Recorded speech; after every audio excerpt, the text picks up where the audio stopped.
नमस्कार, मी हर्षदा आणि तुमचं माझ्या चॅनेलवरती सहर्ष स्वागत. आज आम्ही चाललो होतो आमच्या गावाला, म्हणजेच आरण गावाला. तर आरण गावाला जात होतो आणि मग असं मस्त मध्ये तिथला भाग दाखवायचा होता तो मला, जो की खूप छान आहे. सगळीकडे हिरवळ, सगळीकडं ऊस आणि गहू वगैरे ह्या सगळ्यांची लागवड केलेली आहे.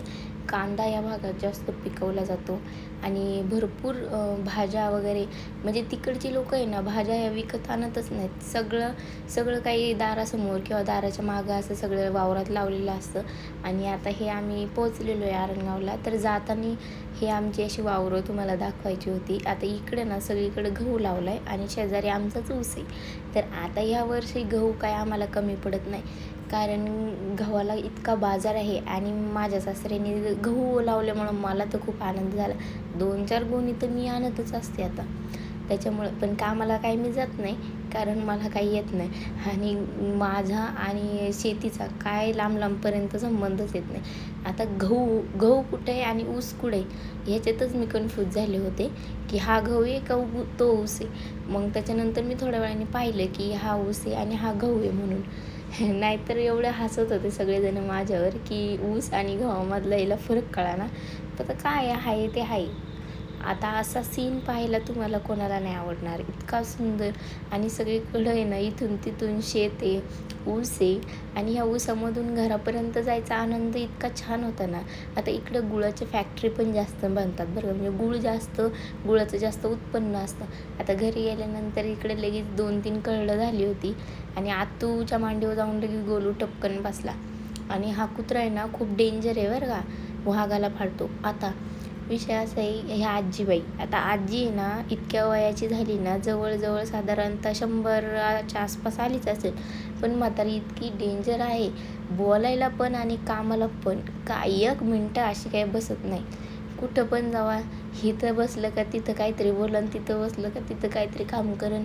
मला ना आजीचं भारी कौतुक वाटलं बरं का. आता दरवेळेस जाते तेव्हा वाटत होतं की आजीचा कधीतरी व्हिडिओ काढावा, पण आता आहे ना आजीचा व्हिडिओ काढायचा योगच नाही आला. पण आता मी यूट्यूब चॅनल चालू केलं, तिथं म्हणलं आजीला पण फेमस करून टाका. हो का, आता खुरपं घेतलं तर लगेच माझ्या आधीच आजीने उठून बाहेर ठेवलं. एवढी चपळाईने उठती आणि एवढी चपळाईने म्हातारी बोलायला आणि खायला आणि कामाला सगळ्यालाच वाकी आहे. आता हे तुला चूल पेटवायला गोलू मदत करू लागला होता. आणि चुलीचं आणि त्याचं खूप जवळचं नातं आहे, कारण चुलीत बोटं घालायला किंवा चुलीत विस्तू खेळायला आणि हे असं सगळा प्रकार ह्या गोलूला आमच्या खूप आवडतो. मग तुला चूल पेटवायला लागलं तर आता यांच्याकडे सगळं रोजचा स्वयंपाक चुलीवर चाललेला असतो. आता गॅस यांच्याकडे असतो, पण हे गॅसचा काही वापर करत नाही.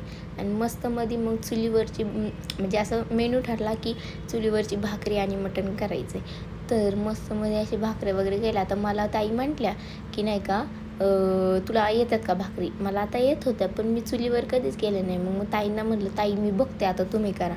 मग असं हा काय जाळ घालत होता गोलू इथं चुलीला, आणि चुलीला जाळ घालत होता. मस्त चिकन शिजत होतं, मटण पण केलं होतं. तर ज्यांना नाही खायचं, जे मटण खातात त्यांना मटण आणि जे खातात त्यांना चिकन, अशा प्रकारे भाज्या चालल्या होत्या. मग मस्त चुलीवरचं सगळं जेवण असं बनवलं मस्त. खूप पोट भरून मी खरं तर जेवण खाल्लं. मी कधीच एक भाकर खात नाही, पण एक भाकर खाल्ली त्यासोबत. आता आमच्या ताईंना स्वयंपाक करत होत्या, त्यांना म्हटलं आज तुम्ही स्वयंपाक करा, मला काही येत नाही. आणि ना सकाळ झाली, म्हणजे जेवण करून झाल्यानंतर झोपलो आम्ही. आणि सकाळी असं मस्त मध्ये वातावरण, व्ह्यूच इतका छान आहे ना इथला, इतकं वातावरण शुद्ध आणि समृद्धीचं आहे ना की बस रे बस. आता आपल्या इकडे ना असं वातावरण बघायलाच मिळत नाही.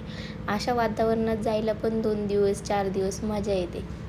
मी गेले ना म्हातारी आजीचं खूप शिव्या खाल्ल्यावर का, कारण म्हातारी आजीचं असं असतं की तिकडं गेल्यावर साडी घालायची.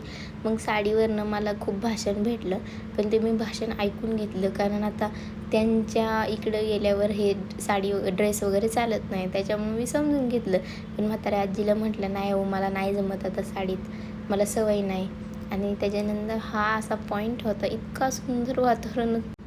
तर असं शेळ्या किंवा गाई गुरं सगळं पाहिलं नाही की असं वाटतं आपल्याला पण 4-6 गाया 4-6 शेळ्या असाव्या. पण आता करायचं कोणी आणि करायचा मला तर लय उल्हास. त्याच्यामुळे ह्या गोष्टी बघायलाच छान वाटतात. नादाला लागण्यासारखं माझं काही नाही. आता इथं दूध वगैरे काढून झालं होतं एवढ्या गाया आणि इथं गिरगाई पण होती बरं का. आणि वांगी पण खूप छान लागलेली होती.